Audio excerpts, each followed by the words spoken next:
Hello, good morning everyone. मैं हूं संजय कुमार, आपका कॉमर्स टीचर। और आज हम चैप्टर कर रहे हैं बेटा अकाउंट्स का, डिसोल्यूशंस ऑफ ए पार्टनरशिप फर्म। इसके अंदर हम क्या सीखेंगे आगे, इसके बारे में बात करते हैं। Accounting procedure on dissolution of firm सीखने जा रहे हैं हम लोग। अभी तक हमने सीखा कि डिसोल्यूशन ऑफ पार्टनरशिप और डिसोल्यूशन ऑफ पार्टनरशिप फर्म में क्या डिफरेंस होता है। मोड्स ऑफ डिसोल्यूशन सीखा पार्टनरशिप फर्म का, म्यूचुअल एग्रीमेंट सीखा हमने उनका, बाय कोर्ट सीखा ऑर्डर, और उन दोनों के बीच का कंपैरिजन हमने पीछे क्लासेस में किया है। जो आज की क्लास है वो ये बताएगी कि अब आपको जो फाइनली क्लोज करने हैं अकाउंट्स, अब जब बिज़नेस बंद करने हैं, उनके अकाउंट्स बुक्स क्लोज करने हैं, तो वो कैसे क्लोज करेंगे, उनके लिए कौन कौन से अकाउंट्स ओपन करने पड़ेंगे। अब कुछ ऐसे अकाउंट्स के नाम हम सुनेंगे जो अभी तक हमने यूज़ नहीं किए थे पीछे चैप्टर्स में। वो एक ऐसा अकेला अकाउंट है जिसको अभी तक आपने पीछे टच नहीं किया है, जिसके बारे में आपने समझा नहीं है। इस चैप्टर के अंदर वो अकाउंट्स का प्रिपरेशन किया जाएगा, ठीक है। और उस अकाउंट्स के बारे में हम अच्छे से डीप नॉलेज लेके समझेंगे और आगे उसके बारे में क्वेश्चन करते हुए चलेंगे, ठीक है। तो आइए स्टार्ट करते हैं। तो सबसे पहले कह रहा है कि in order to close the books of the firm, अगर मान लो आपको बुक्स क्लोज करनी है फर्म की, in order to close the books of the firm on dissolution. देखिए अब टाइम कौन सा बोला है, डिसोल्यूशन का। डिसोल्यूशन ऑफ किसका, फर्म का डिसोल्यूशन, ठीक है, पार्टनरशिप का नहीं। तो कह रहे हैं कुछ अकाउंट्स ओपन करने पड़ेंगे। कौन से accounts are open in the order given below. और ऑर्डर भी कौन सा रखना है, यही रखना है। ऑर्डर मतलब सीक्वेंस यही रखना है। सबसे पहले जिस अकाउंट को बनाने की बात की जाएगी वही अकाउंट बनाया जाएगा जो इस ऑर्डर में, जो आगे मैं आपको बताऊंगा। इसके अलावा हमें उस ऑर्डर को मिसमैच नहीं करना है, आगे पीछे नहीं करना है। एक साथ आप अकाउंट्स खोल के कर सकते हैं काम, लेकिन उन अकाउंट्स का जो ऑर्डर का सीक्वेंस है वो एज इट इज़ ही रहेगा, जैसे कि अब मैं बताने जा रहा हूँ आपको। तो सबसे पहले होगा आपका रियलाइजेशन अकाउंट। रियलाइजेशन, जैसे कि नाम से ही पता चल रहा है, रियलाइजेशन का मतलब क्या होता है, संपत्तियों को बेचकर वसूली खाता। मतलब कि एसेट्स को बेच देना, लायबिलिटीज़ को पे कर देना, ठीक है। तो रियलाइजेशन का मतलब क्या हो रहा है कि किसी चीज़ को रियलाइज़ करना, उसकी मनी को रियलाइज़ करना, उससे मनी रिकवर करना और उसको मार्केट में बेचना, ठीक है, एसेट्स को बेचना, ठीक है। तो ये अकाउंट एक ऐसा अकेला अकाउंट है जिसके बारे में अभी तक आपने पीछे चैप्टर्स में बिल्कुल भी कोई भी इंफॉर्मेशन नहीं ली है, ना ही इसके बारे में आपको कोई अभी तक नॉलेज होगी, आई थिंक, क्योंकि ये चैप्टर में पीछे था नहीं, ठीक है। और एक दूसरा अकाउंट है पार्टनर्स लोन अकाउंट। आपने बेसिक फंडामेंटल वाले चैप्टर में भी सीखा होगा पार्टनर्स लोन अकाउंट, और पार्टनर्स कैपिटल अकाउंट में भी सीखा होगा। लेकिन इस बार आपको पार्टनर्स लोन अकाउंट पीछे के चैप्टर्स में करने को नहीं मिला, क्योंकि जो इस बार का सिलेबस है 2021 का, उसमें से इसको रिमूव किया गया है, जो अपना 30% सिलेबस था। तो पीछे के चैप्टर्स में आपको नहीं मिला होगा, तो ये भी आप यहाँ पे सीखेंगे। और पार्टनर्स कैपिटल अकाउंट आप यहाँ पे सीखेंगे। पार्टनर्स कैपिटल अकाउंट आप लोग ने पहले ही बनाया है, हमारा profit and loss appropriation account बनाते थे, उसके बाद हम पार्टनर्स अकाउंट बनाते थे। तो यहाँ पे भी आपको इस सीक्वेंस पे बनाना है, ठीक है। इसके बाद है लास्ट में कैश और बैंक अकाउंट, ठीक है, जिससे ये कैलकुलेशन किया जाएगा कि टोटल एक्चुअल में आपके पास कैश कितना अवेलेबल है इस वक्त आपके पास, और कितना आपने कैश पे कर दिया है, जिससे कि अगर आपने टोटल कैश जितना रिसीव किया उतना ही पे कर सकते हैं। अगर इन दोनों का बैलेंस मैच हो जाता है तो ये आपका क्वेश्चन पूरा सही होगा, ठीक है। तो देखिए सबसे पहले हम बात कर रहे हैं कि ऑर्डर मतलब सबसे पहले रिलेशन अकाउंट आएगा, ये आपको माइंड में ध्यान रखना है, बिल्कुल, ठीक है। इसके बाद में पार्टनर्स लोन अकाउंट आएगा second order, partners capital account आएगा थर्ड नंबर पे, इसके बाद आएगा कैश और बैंक अकाउंट, ठीक है। तो ये आपको सीक्वेंस याद रखने हैं, ये ऑर्डर याद रखने हैं कि रिलेशन अकाउंट कब आएगा, पार्टनर्स लोन अकाउंट कब बनाना है, पार्टनर्स कैपिटल अकाउंट कब बनाना है, कैश और बैंक अकाउंट कब बनाना है, या उनके सीक्वेंसेस क्या रखने हैं। तो इसके बारे में आपको बहुत अच्छे से ध्यान रखना है। अगर आप पार्टनर्स लोन अकाउंट पहले बना देते हैं, रिलेशन अकाउंट बाद में बनाते हैं, तो हो सकता है कि एग्जामिनर आपके मार्क्स काट ले, ठीक है। तो आपको कोशिश करनी है कि इसी सीक्वेंस में, इसी ऑर्डर में आपको बनाने की कोशिश करनी है। तो आगे अब सीखते हैं। अभी हम ये सीखेंगे कि ये जो सीक्वेंस है, ऐसे सीक्वेंस में क्यों इनको रखना है, सबसे पहली बात तो ये, और ये अकाउंट क्या क्या काम करेंगे। आगे हम इसके बारे में थोड़ा डीपली समझेंगे कि रिलेशन अकाउंट क्यों बनाया जाता है इस पहले नंबर पे, दूसरे नंबर पे लोन अकाउंट क्यों बनाया जाता है, तीसरे नंबर पे पार्टनर्स कैपिटल अकाउंट क्यों होता है, और फोर्थ नंबर पे आपका कैश और बैंक अकाउंट क्यों होता है। तो इसके बारे में हम आगे समझेंगे एक एक करके।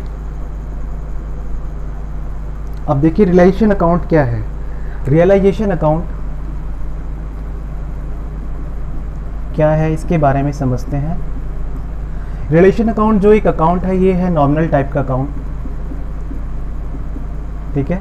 इसका जो नेचर है कौन सा है बेटा, नेचर हम इसको बोल सकते हैं नॉमिनल अकाउंट है ये, ठीक है। जिसका जो मेन पर्पस होता है, जो इसका ऑब्जेक्टिव होता है वो क्या होता है, फाइंड आउट करना प्रॉफिट एंड लॉस, ठीक है। इसका ऑब्जेक्टिव क्या है, क्या फाइंड आउट करना चाहेगा ये, प्रॉफिट एंड लॉस। तो सबसे पहले हमने समझा कि रिलेशन अकाउंट किस टाइप का अकाउंट है, नॉमिनल है। नॉमिनल हमने सीखा था कि debit all the expenses and credit all the incomes. Realisation account बिल्कुल ऐसे ही काम करेगा और इसका जो पर्पस होगा वो होगा प्रॉफिट और लॉस बनाने का। तो और इसमें सबसे बड़ी बात क्या है कि इसके अंदर हम सबसे पहले क्या करते हैं, एसेट्स को ट्रांसफ़र करते हैं, ठीक है। क्या करते हैं बेटा, हम इसके अंदर एसेट्स को ट्रांसफ़र करते हैं फर्स्ट नंबर पे। और सेकंड नंबर पे हम लोग इसके अंदर क्या करते हैं, जो लायबिलिटीज़ हैं हमारी, जो लायबिलिटीज़ हैं उसको ट्रांसफ़र करते हैं, ठीक है। तो मतलब कि हम एसेट्स के अंदर एसेट्स ट्रांसफ़र करेंगे और लायबिलिटीज़ ट्रांसफ़र करेंगे इसके अंदर, ठीक है। तो इसलिए सबसे पहले रिलेशन अकाउंट बनाया जाता है, क्योंकि एसेट्स को बेचकर क्या होगा, एसेट्स जब आप बेचेंगे, सेल करेंगे तो उससे कुछ मनी आएगी, ठीक है। अब इसको यूज़ कहाँ पे करेंगे, इस मनी को यूज़ करेंगे हम कहाँ पर बेटा, जो लायबिलिटीज़ है हमारी इसको पे ऑफ करने के लिए, ठीक है। तो ये एसेट्स को बेच के जो पैसा आया वो किसके लिए यूज़ किया हमने, यूज़ फॉर पेइंग लायबिलिटीज़। तो मतलब कि एसेट्स को बेचकर जो भी पैसा आएगा उसको हम किसके लिए यूज़ करने वाले हैं, लायबिलिटीज़ को पे ऑफ करने के लिए, ठीक है। जब अगर मान लेते हैं हमारी एसेट्स अगर हमने ज़्यादा के बेचे हैं और लायबिलिटीज़ हमारी कम है तो उस केस में हमारे को प्रॉफिट होगा, ठीक है। अगर लायबिलिटीज़ हमारी ज़्यादा है, ठीक है, और हमने ज़्यादा पे करना पड़ा है जबकि एसेट्स की सेल वैल्यू कम है तो उस केस में क्या होगा, हमें लॉस होगा। तो कैसे मैंने बताया आपको कि मैंने बोला एसेट्स मैंने सेल किया, ठीक है, एसेट सेल किया, इसका सेल करने के बाद इसकी जो वैल्यू है वो क्या है, मोर देन लायबिलिटी,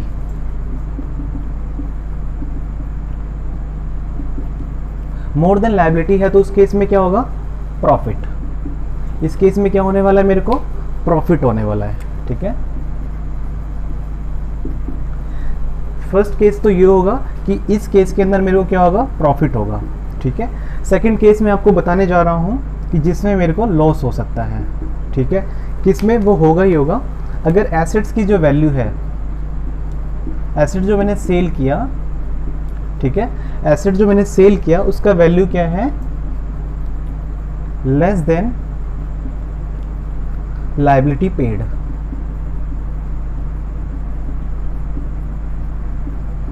ठीक है। तो इस केस में मेरे को डेफिनेटली क्या होगा, लॉस होगा बेटा, ठीक है। तो अब आप मेरी बात समझ गए होंगे कि मैं रिलेशन अकाउंट को नॉमिनल अकाउंट क्यों बोल रहा था, क्योंकि ये क्या करता है, एसेट जब अगर सेल होती है, अगर उसकी वैल्यू मोर देन होती है लायबिलिटी से, तो उस केस में तो प्रॉफिट होता है।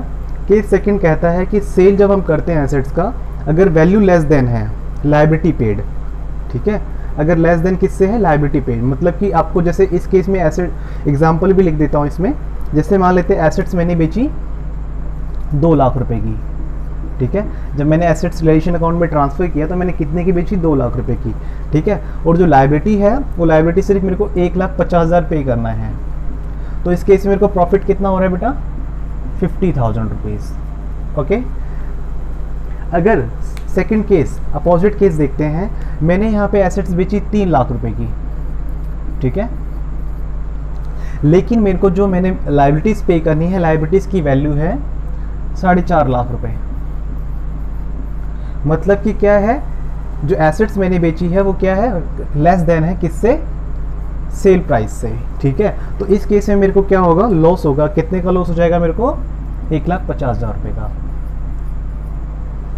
ठीक है। आई थिंक आपको ये मेरी बातें समझ में आई होगी कि रिलेशन अकाउंट कैसे काम करता है, ठीक है। अभी मैं इसके अंदर ट्रांसफ़र करना भी सिखाऊंगा। तो सबसे पहले तो मैं सीक्वेंस बता रहा हूँ कि क्यों इस सीक्वेंस में इसको ऐसे बनाया जाता है, क्योंकि तभी हमें प्रॉफिट या लॉस पता चलता है।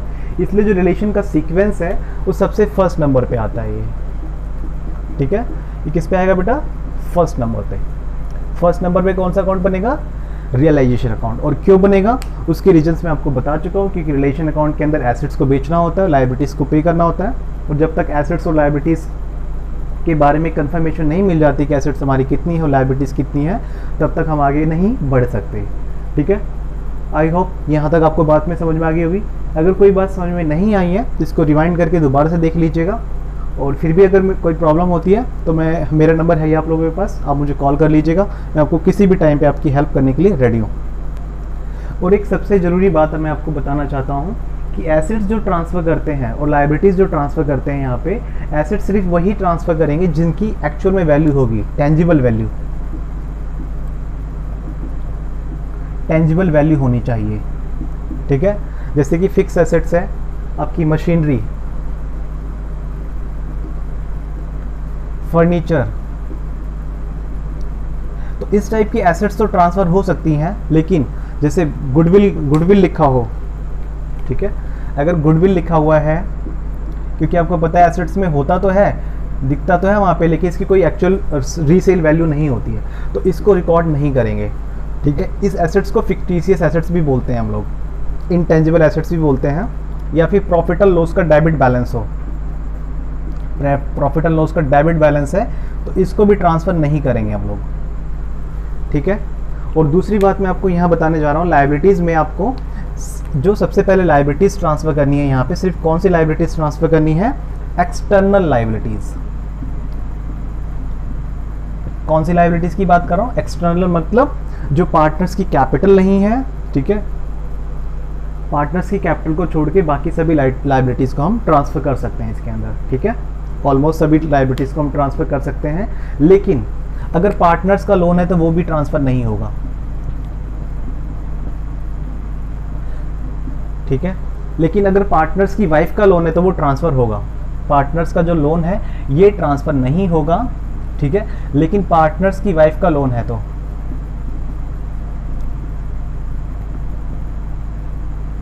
तो ये ट्रांसफ़र होगा। पार्टनर्स की वाइफ का लोन है तो वो ट्रांसफ़र होगा, लेकिन पार्टनर्स का खुद का लोन है तो ट्रांसफ़र नहीं होगा। क्योंकि रिलेशन अकाउंट क्या कहता है, जब आपका बिजनेस सेल होता है तो उस समय जो बिडर होते हैं, बिडर मतलब जो आपके वहाँ पे बिड लगाते हैं, आपकी बोली लगाते हैं, एसेट्स को बिकवाते हैं, वही कहते हैं आपको सबसे पहले जो पैसे पे करने चाहिए वो एक्सटर्नल लायबिलिटीज़ के पे करने चाहिए। ठीक है, उसके बाद में आप किसी और के पैसे पे कर सकते हो। मतलब कि बिजनेस में पैसा तो पार्टनर से भी लगा रखा है, लेकिन पार्टनर्स का पैसा पहले पे नहीं किया जा रहा है। क्यों? क्योंकि सबसे पहले एक्सटर्नल लायबिलिटीज़ जिन्होंने आपके बिज़नेस में पैसा लगाया था आपके ऊपर भरोसा करके, और आपका जो बिज़नेस बंद हो रहा है और उसमें हो सकता है आपकी कमियां भी रही हो सकता है ना भी रही हो, लेकिन सबसे पहले उनका पैसा वापस मिलना चाहिए। तो एक्सटर्नल लायबिलिटीज़ जो होती हैं सबसे पहले उनको पैसा पे करना बहुत ज़रूरी है। उसके बाद में अगर पार्टनर्स ने अपनी वाइफ से लोन लेके लगाया हुआ था तो वो भी थर्ड पार्टी का लोन माना जाता है, उस केस में भी उसका पैसा वापस किया जाएगा। लेकिन पार्टनर से लोन दिया हुआ था तो अगर थर्ड पार्टी का एक्सटर्नल लायबिलिटीज़ पे हो जाएंगी, पार्टनर्स की वाइफ का लोन पे हो जाएगा, उसके बाद में पार्टनर का लोन पे हो सकता है, तो मतलब कि पार्टनर्स का रोल रिलेशन अकाउंट में नहीं आएगा। ठीक है, रिलेशन अकाउंट के बारे में भी और डीपली हम समझेंगे, लेकिन मैं अभी आपको सिर्फ इतना बता रहा हूँ कि सीक्वेंस में ऐसे क्यों आता है, फर्स्ट नंबर पे ऐसा क्यों आता है। तो फर्स्ट नंबर पे आने के आपने सारे रीजन समझ लिए हैं। अब मैं आपको बताने जा रहा हूँ कि पार्टनर्स का लोन अकाउंट जो है वो सेकंड नंबर पे क्यों आता है। ठीक है, अभी वैसे मैंने आपको बताया भी था, लेकिन अब हम दोबारा से इसके बारे में थोड़ा सा डीप नॉलेज बात करेंगे कि पार्टनर्स का लोन सेकंड नंबर पे क्यों आता है। कौन से नंबर पे आता है बेटा? ये सेकंड नंबर है इसका। मतलब कि अगर लायबिलिटीज़ आप पे कर रहे हैं किसी भी फॉर्म में, तो सबसे पहले तो आपको थर्ड पार्टीज़ की लायबिलिटीज़ पे करनी है, उसके बाद में पार्टनर्स की लायबिलिटीज़ पे करनी है। That's called internal liabilities type का होता है ये, लेकिन फिर भी इंटरनल नहीं है। ठीक है, जैसे कि मान लो कोई पार्टनर है, ए, बी और सी, तीन पार्टनर थे, फॉर्म में पैसे की रिक्वायरमेंट पड़ी और बी ने क्या क्या इन्वेस्ट कर दिया, not as a capital but as a loan. यानी कि उसने क्या बोला कि मैं पैसा इन्वेस्ट तो कर रहा हूं but not as a capital, मैं कैसे दे रहा हूं आपको, फॉर्म में कैसे पैसे लगा रहा हूं, एज ए लोन। तो मतलब कि बी ने देखो कैपिटल तो लगा रखी थी आप लोगों के साथ उस समय, लेकिन आज जब आपके बिजनेस को जरूरत पड़ी थी उसने बेचारे ने लोन भी लगाया था, अपने घर से पैसे लेकर आया था वो। आपको एज ए लोन पे किया था, आपको सपोर्ट किया था आपके बिज़नेस को चलाने के लिए, ठीक है। तो आपकी कैपिटल तो वापस की जाएगी, पार्टनर्स की कैपिटल तो वापस की जाएगी, लेकिन जो बी ने एक एक्स्ट्रा एफर्ट लगा के अपने घर से पैसे लेकर आया था वो लगाने के लिए फर्म में, तो सबसे पहले उसके पैसे पे करना बनता है, ठीक है। तो इसीलिए क्या कहते हैं कि पार्टनर्स का लोन अकाउंट पे कर दो आप। तो मतलब कि बी का जो लोन अकाउंट है वो आपको पे कर देना चाहिए। जो बी का लोन अकाउंट है, बीज लोन अकाउंट, बीज लोन जो है वो अमाउंट आपको पे करना चाहिए। Amount should be paid in second stage. मतलब कि जो पार्टनर बी है, बीज का जो लोन अकाउंट है उसको सेकेंड स्टेज पे आपको पे कर देना चाहिए, ठीक है। तो अब आपने इसका रीज़न भी समझा कि सेकंड नंबर पे इसको क्यों पे करते हैं, क्योंकि उसने बेचारा बोल रहा हूँ, मतलब कि उस बिजनेसमैन ने उस टाइम पे उसकी हेल्प की थी फर्म की, कि भाई अभी आपको फर्म कहीं से लोन लेने की ज़रूरत नहीं है, मैं खुद इन्वेस्ट कर दूंगा। तो उस केस में बेचारे ने उसने फिर दोबारा से, क्योंकि थोड़ी सी दया आ जाती है इसके ऊपर, चलो ठीक है, उसने पे लगाया था तो उसका सेकेंड नंबर पे पे करना चाहिए, ठीक है। अब इसके बाद हम बात करते हैं कि पार्टनर्स का कैपिटल अकाउंट थर्ड नंबर पे क्यों आता है। पार्टनर्स कैपिटल अकाउंट किस नंबर पे आता है बेटा? थर्ड नंबर पे। अब इसका प्रिपरेशन करना चाहिए हम लोगों को, ठीक है। अब पार्टनर्स का कैपिटल अकाउंट थर्ड नंबर पे क्यों आता है? क्योंकि आपको पता है जो पार्टनर्स का कैपिटल अकाउंट होता है कुछ ऐसे बनता है। मान लेते 3 पार्टनर हैं,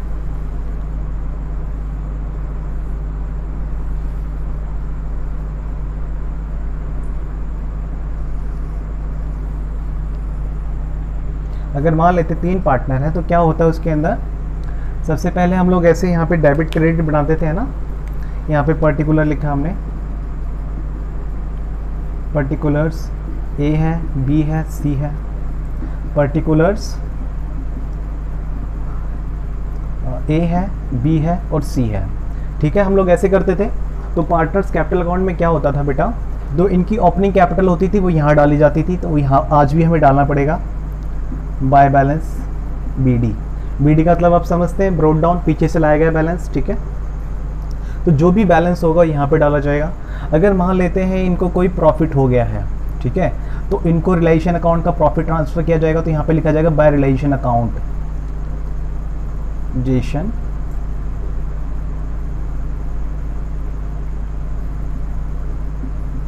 रिलाइजेशन अकाउंट, ठीक है। तो इनको प्रॉफिट दिया जाएगा। इसके साथ मैं लिख देता हूं, ये कौन से केस में है, in case of profit on realization, ठीक है। तो मैंने क्या लिखा, ये किस केस में लिखा है मैंने, in case of profit on realization. तो प्रॉफिट रियलाइजेशन कौन से रेशो में बांटेंगे, ओल्ड रेशो में ही बांटना है, ठीक है। जो भी इनका रेशो होगा उसमें बांट देंगे। इसके बाद में मान लेते हैं जर्नल रिजर्व पड़ा हुआ है, तो जर्नल रिजर्व भी इनको मिलेगा, ठीक है। अगर मान लेते कोई प्रॉफिट एंड लॉस का क्रेडिट बैलेंस है, ठीक है, प्रॉफिट एंड लॉस का कौन सा बैलेंस बेटा, क्रेडिट बैलेंस, तो वो भी इनको पैसे मिलेंगे इनको, ठीक है। और इसके बाद में अगर और भी किसी टाइप का कोई प्रॉफिट है या वर्कमैन कंपनसेशन है तो वो भी इनको मिल जाएगा, ठीक है। अगर मान लो वर्कमैन कंपनसेशन का कोई फंड पड़ा हुआ है इस टाइप का, तो वो भी इनको मिल सकता है। यहाँ तक तो हमने बात सीखी कि इनका कैपिटल अकाउंट का जो ट्रांसफ़र होना है, कुछ मोस्टली इस टाइप की आइटम्स होंगी जो ट्रांसफ़र की जाएंगी, लेकिन कई बार ये तो इनको पे करना है, ठीक है। इसका मतलब क्या है, जो क्रेडिट साइड बढ़ रहा है, इसका मतलब क्या है, this side is part of payment to partners. ये तो कौन सी साइड है कि पार्टनर्स को पे करने की साइड है हमारे की, ठीक है। लेकिन ये वाली जो साइड होती है वो किसकी साइड होती है, जो पार्टनर से रिकवर करना होता है, ठीक है। This side is recoverable from partners. मतलब कि ये कौन सी साइड है, जो पार्टनर से रिकवर करना होता है, डेबिट साइड, ठीक है, क्रेडिट साइड। डेबिट का मतलब होता है कि एसेट्स, पार्टनर्स की कैपिटल डाउन होती है, और क्रेडिट का मतलब होता है कि पार्टनर्स की कैपिटल बढ़ती है। वो क्यों बढ़ती है आपको पता है, पार्टनर्स कैपिटल अकाउंट जब भी क्रेडिट करते हैं हम लोग हमेशा, जब भी बढ़ती है तो इसके बाद में अगर उससे रिकवर करना है तो क्या क्या रिकवर करना होगा, सबसे पहले तो आ जाता है टू रियलाइजेशन, अब टू रिलेशन का मतलब क्या है कि मान लो रिलेशन में आपको लॉस हो गया है, तो ठीक है, ये वाला पॉइंट मैं नीचे लिख दे रहा हूँ। ये कौन सा है? In case of loss on realization. ठीक है, आपको ये बात समझ में आएगी कि इन केस ऑफ रियलाइजेशन में है। ओहो सॉरी, मैंने एन तो लिखा ही नहीं। ठीक है, मैंने लिख देता हूँ। तो रिलेशन के केस में अगर लॉस हुआ है तो यहाँ पे आएगा। ठीक है, अगर मैं मान लेता हूँ गुडविल पड़ी हुई है, मैंने आपको बताया कि फिक्टिशियस एसेट्स वहाँ पे नहीं जाएगी रिलेशन अकाउंट में, तो कहाँ पे जाएगी? यहाँ जाएगी। ठीक है, और आगे बात करते हैं। अगर कोई प्रॉफिट लॉस का बैलेंस पड़ा हुआ था डेबिट में, तो कहाँ जाएगा? इधर जाएगा। ठीक है, अगर और भी कुछ आइटम्स हैं लॉस का और लॉस से रिलेटेड या ड्राइंग से रिलेटेड, अगर कोई ड्राइंग वगैरह है, उन्होंने ड्राइंग की थी, तो वो भी इधर आ जाएगा। अगर वो कोई एसेट्स ले लेता है, ठीक है, एसेट्स ले लेता है फार्म से, तो वो इधर आ जाएगा। और एक चीज़ और इधर आती है, अगर मान लो उसने फार्म की लायबिलिटीज़ पे कर दी, firm's liabilities paid by partner, जिस पार्टनर ने पे की होगी उसी के अकाउंट में आएगा बेटा, ध्यान रखना। ठीक है, अगर यहाँ पे एसेट्स कुछ उसने ले ली, जैसे कई बार क्या होता है, पार्टनर कहता है आप ये फर्नीचर बेच रहे हो, तो फर्नीचर बाहर देने से अच्छा है आप मुझे ही दे दो। ठीक है, फिर क्या होता है, कहते हैं भाई तेरे को 2000 रुपये देने थे, मान लेते 2000 का फर्नीचर है, तो कहते हैं तेरे को 2000 देने थे, 2000 नहीं देंगे, तेरे को फर्नीचर दे देते हैं। तो क्या कहते हैं भाई, फर्नीचर ले लिया, पैसे के बदले फर्नीचर ले लिया, तो इधर आ जाएगा। ठीक है, तो इस टाइप से हम लास्ट में निकालते हैं टू बैंक। वहाँ पे हम लोग पहले पीछे क्या सीखते थे, सीडी निकाला करते थे, लेकिन यहाँ पे सीडी नहीं निकलेगा। आप समझदार हैं। ठीक है, अहमद को इशारा काफ़ी होता है। तो सीडी क्यों होता है? सीडी का मतलब ये है कैरिड डाउन आगे हो नहीं सकता, क्योंकि बिजनेस क्लोज हो रहा है। तो यहाँ पे फाइनली हमें उनकी पेमेंट करनी पड़ेगी। ठीक है, उनसे पेमेंट करनी पड़ेगी। तो आगे हम और भी केसेस सीखेंगे जिसके अंदर वो पेमेंट्स लेकर भी आएंगे, लेकिन अभी क्या होंगे, प्रॉपर फॉर्मेट का आपको मैंने हिंट दिया है, और आगे हम इसके प्रॉपर फॉर्मेट्स भी सीखेंगे। ठीक है, तो आई होप, मेरे को लगता है कि आपको ये समझ में आ गया होगा। इसके बाद हम आगे देखते हैं। अब आगे देखिए, हम लोग लास्ट में बनाते हैं बैंक अकाउंट। ठीक है, लास्ट में क्या बनाते हैं? बैंक अकाउंट बोल दो, या फिर इसके साथ स्लैश कैश अकाउंट बोल दो इसको। ठीक है, अब आपको पता है कैश का और बैंक का जो फॉर्मेट होता है वो लेजर होता है। ठीक है, लेजर एक तरफ डेबिट होता है, एक तरफ क्रेडिट होता है, ये आपको पता ही है। ये डेबिट हो गया, ये क्रेडिट साइड है, इधर पर्टिकुलर आ गया आपका बेटा, इधर अमाउंट आ जाता है आपका रुपीज़। ठीक है, ये पर्टिकुलर। ठीक है, तो देखिए पर्टिकुलर्स तो इधर आ जाते हैं हमारे। ठीक है, इसके साथ साथ में हम लोग क्या करते थे, जो भी पैसा एसेट्स को, देखो सबसे पहले क्या होगा, यहाँ पे ओपनिंग बैलेंस होगा, टू बैलेंस बीडी अगर कोई है तो। अगर बैलेंस शीट में, पुरानी बैलेंस शीट में कोई बैलेंस दिया हुआ है तो यहाँ पे आएगा, चाहे वो कैश का हो चाहे वो बैंक का हो। ठीक है, तो बाय बैलेंस बीडी आ जाएगा यहाँ पे। इसके बाद में क्या होगा, जो भी एसेट्स बेची, टू रियलाइजेशन। यहाँ पे एसेट्स का नाम नहीं आता है, रियलाइजेशन आता है। ठीक है, टू रियलाइजेशन, तो कोई भी एसेट्स हमने बेची तो उससे पैसा आएगा। ठीक है, तो इस तरीके से जिस भी सोर्स से पैसा आया, मान लो कोई पार्टनर लेके आया, टू पार्टनर्स कैपिटल अकाउंट, तो वो यहाँ पे आ जाएगा। ठीक है, जिस से पैसा आया वो यहाँ पे आ जाएगा। उसके बाद हम लोग क्या करेंगे, लायबिलिटीज़ पे करेंगे। बेटा हम लोग यहाँ पे क्या करने जा रहे हैं, लायबिलिटीज़ पे की थी जो हमने वहाँ पे रिलेशन अकाउंट में, वो भी यहाँ पे डाल देंगे। क्यों? क्योंकि जब भी तो पता चलेगा कि कैश कब, जितना कैश आया उतना ही कैश पे कर सकते हैं, उससे ज़्यादा पे नहीं कर सकते। अगर ये क्वेश्चन, ये इसके डेबिट और क्रेडिट साइड मैच हो गए, दैट्स मीन क्या है कि आपने क्वेश्चन बिल्कुल एक्यूरेट किया है। अगर डिसोल्यूशन ऑफ पार्टनरशिप फर्म के क्वेश्चन आपको चेक करने हैं बिना आंसर्स के, तो ये सबसे बेस्ट तरीका होता है कि कैश और बैंक अकाउंट का जो बैलेंस है वो क्या होना चाहिए, इक्वल होना चाहिए। अगर इक्वली आ गए बोथ तो करेक्ट है, तो फिर बेटा आपका क्वेश्चन करेक्ट है, बिल्कुल करेक्ट है।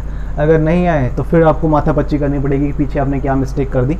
ठीक है, तो सबसे पहले लायबिलिटीज़ पे की जाएगी, इसके बाद में बाय पार्टनर्स कैपिटल अकाउंट पे किए जाएंगे, पार्टनर्स का लोन अकाउंट, अगर उनका लोन अकाउंट है तो। उसके बाद पार्टनर्स की कैपिटल, और लास्ट में बिजनेस का खाता क्लोज। यहाँ पे जैसे पहले हम लोग क्या लिखते थे, बाय बैलेंस बीडी, सीडी, जहाँ जहाँ सीडी आता था, सीडी आने का काम ख़त्म। यहाँ पे भी सीडी नहीं आ पाएगा, क्योंकि देखो आगे कंटिन्यू होना नहीं है बिजनेस को, और जितना कैश आया था पूरा का पूरा यूटिलाइज कर दिया गया लाइबिलिटीज़ को पे करने के लिए, पार्टनर्स का लोन पे करने के लिए और पार्टनर्स की कैपिटल पे करने के लिए। तो सीडी के ऊपर लगा दो बेटा काटा। अब आगे सीडी का मतलब कैरेट डाउन तो हो नहीं सकता, तो इसके ऊपर लगा दो काटा। तो अब इसका तो कोई यूज़ है नहीं, तो बस बैंक अकाउंट सिर्फ हम किस लिए बनाते हैं, ताकि हमारे पास जो कैश आया था और जो कैश हमने यूटिलाइज़ किया, क्या उसका यूटिलाइजेशन प्रॉपर हुआ है, कोई मिस्टेक्स तो नहीं की। अगर कहीं पे कोई मिस्टेक्स हुई होंगी, कोई करेक्शन करनी होगी, तो हम पीछे क्वेश्चंस में जाके देख सकते हैं और पूरे क्वेश्चन को हम रीचेक कर सकते हैं। तो इस तरीके से आप पूरा अपना क्वेश्चन रिलेशन अकाउंट बनाकर पार्टनर्स लोन अकाउंट, फिर पार्टनर्स कैपिटल अकाउंट और फिर लास्ट में आपको बैंक अकाउंट बना के अपना क्वेश्चन चेक कर सकते हैं। तो आई होप ये वीडियो आपको अच्छे से समझ में आया होगा, पूरे लेक्चर आपको अच्छे से समझ में आया होगा। फिर भी कोई डाउट आता है तो आप मुझसे पूछ सकते हैं, आप मुझे मैसेज कर सकते हैं, कॉल कर सकते हैं। Thanks for today, thanks for watching.